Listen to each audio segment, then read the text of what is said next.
L'impressionnisme est le courant artistique le plus populaire aujourd'hui.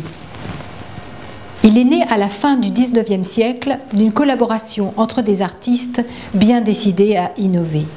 C'est en effet grâce à la richesse des échanges et à la confiance établie entre ses membres qu'est né ce premier véritable mouvement moderne qui allait révolutionner la peinture. Dans les années 1860, règne l'Académie de peinture et de sculpture qui impose ses règles et les styles que doivent adopter les artistes. C'est aussi la période de la révolution industrielle et du développement d'une nouvelle classe sociale, la bourgeoisie, qui s'intéresse de plus en plus aux arts. L'ouverture des frontières du Japon et les expositions universelles ont permis à l'Occident de découvrir un mode de représentation radicalement nouveau grâce aux estampes japonaises.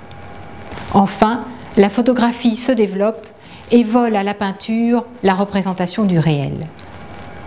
Dans ce contexte, il n'était plus envisageable pour Monet, Renoir, Basile et Sisley de continuer à travailler comme on l'avait toujours fait. La peinture devait avoir un autre sens, rendre des effets, des impressions. Impression soleil levant est le nom du tableau de Monet dévoilé au public lors de l'exposition de 1874. Un critique qualifia alors le groupe d'artistes d'impressionnistes tant il était choquant de peindre de cette manière non figurative un tableau qui plus est semblait inachevé. Le public n'avait pas encore compris qu'il fallait prendre du recul pour contempler cette nouvelle peinture et en percevoir tous les effets. Comment Monet et ses amis en étaient arrivés là? Les artistes se retrouvaient régulièrement au sein du même atelier pour échanger sur leur travail, faire part de leurs impressions, s'encourager dans leurs innovations. Ils s'encourageaient mutuellement à peindre sur le motif, principe rendu possible grâce au développement de la peinture en tube. L'artiste pouvait enfin quitter son atelier pour créer. Alors pourquoi s'en priver? Les effets de la lumière sur le paysage en fonction des différents moments de la journée prenaient alors tout leur sens et devenaient un sujet.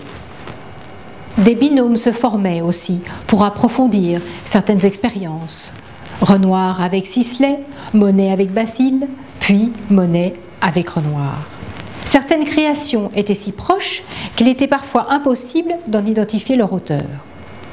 Les artistes se retrouvaient le soir au café Gerbois, dans le quartier des Batignolles, où les rejoignaient Manet, Pissarro, Cézanne, Degas, Berthe Morisot, la seule femme du groupe, mais aussi des écrivains, des poètes et des musiciens animés du même désir d'innovation. Ils constituaient ce qu'on appellerait aujourd'hui un think tank. Il fallait de l'audace pour utiliser des couleurs vives, juxtaposer les couleurs au lieu de les mélanger, traiter des sujets du quotidien, peindre les reflets de la lumière sur l'eau ou décentrer son sujet, comme l'avaient montré les estampes japonaises. Grâce à la confiance établie entre ses membres, à la richesse des échanges, aux encouragements qu'ils se prodiguaient, à la reconnaissance qu'ils se vouaient entre pairs, le cercle collaboratif des impressionnistes a révolutionné la peinture et a ouvert la brèche de la modernité. Quelle leçon peut-on tirer de cette expérience impressionniste pour l'entreprise? L'innovation est le fruit d'une co-création qu'il faut savoir orchestrer. Mais quelle est l'alchimie de la réussite d'un travail collaboratif? Audace, confiance, encouragement, reconnaissance? Les outils collaboratifs se développent dans l'entreprise et favorisent les échanges d'idées. Mais il faut ensuite contribuer activement à cette réflexion collective.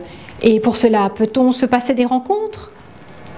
En tout cas, une chose est sûre, il faut nourrir la réflexion créative.